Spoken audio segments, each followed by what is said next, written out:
Hello, trading is closed on November 28th, 2023. We always do our disclaimer first, go over our calls, make some predictions. Just remember, predictions can be wrong, mine can be wrong, trade at your own risk.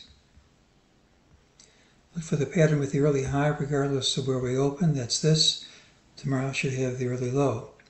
We said the commonest thing was a gap and a prompt move outside the day's range. We got that.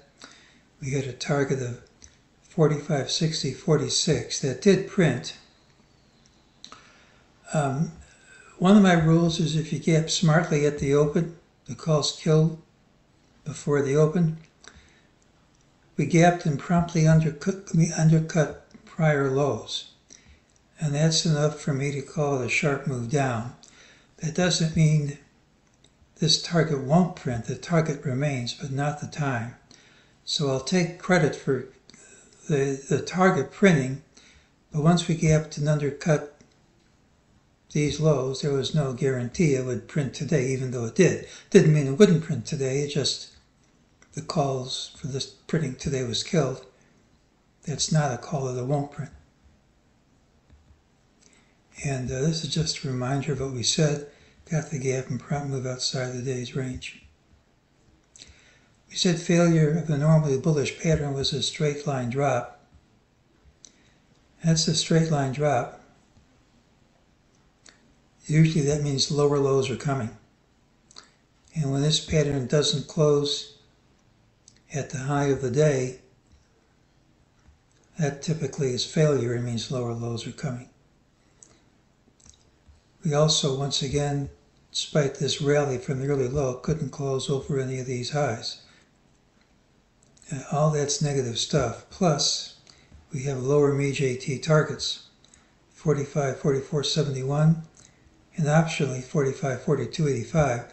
Now, if this lower target doesn't print tomorrow, we'll forget it, but I did a computer analysis of 1 year, 1 calendar year, of the pattern which generated this price target, and the pattern worked 95% of the time.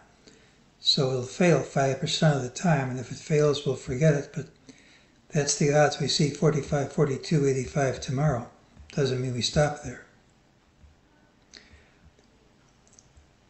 This pattern generated the optional target. We did get an ultimate buy signal in the afternoon, but that's already played out. And MEJT says it's not the real thing. We've come close to printing these targets, but haven't printed them. When you cut, these are usually support levels, but you only get to test support once. So if these numbers do print tomorrow, and the odds heavily favor it, that support should be gone. So if tomorrow is a drop, it should be a big drop, assuming we get these numbers.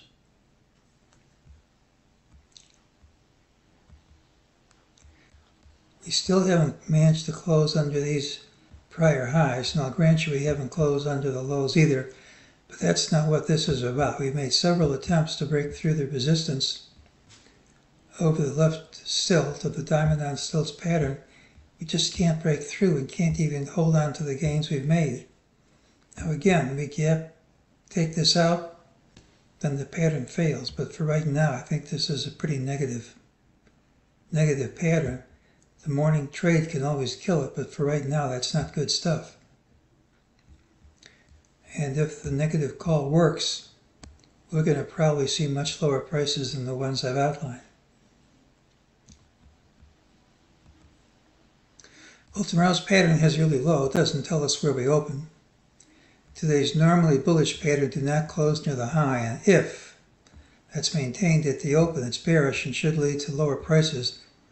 Doesn't guarantee a lower close, though. Straight line drop is a sign of failure of the normal pattern, and it too calls for lower prices, and we have lower targets. Bulls pretty much have to gap and promptly overtake today's high to avoid lower prices printing tomorrow. And you know, I never guess. I mean, we could gap up and take this out, but every other thing I have says we're going to drop tomorrow. And if I'm wrong, it'll be clear right from the open, I would think. It's a pattern with the early low, and that's today's call.